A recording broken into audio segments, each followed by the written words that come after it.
Okay, we're going to put in a new concrete anchor today. Let's start. We're going to start by drilling a 3/4 inch hole.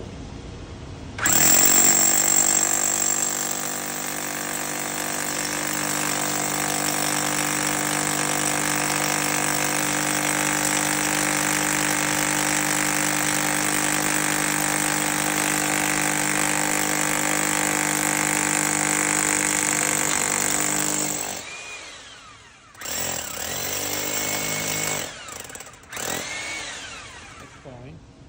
Okay. Room it off.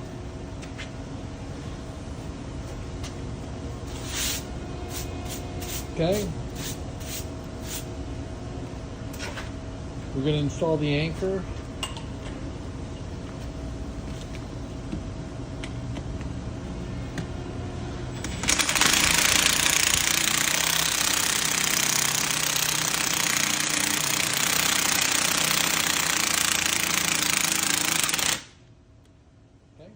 Screw the device on.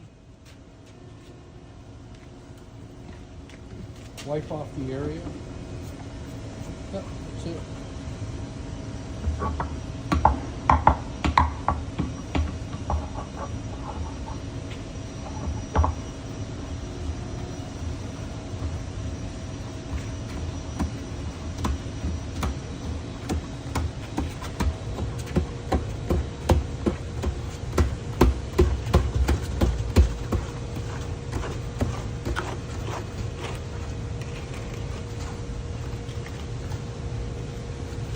Done. 1 minute and 48 seconds.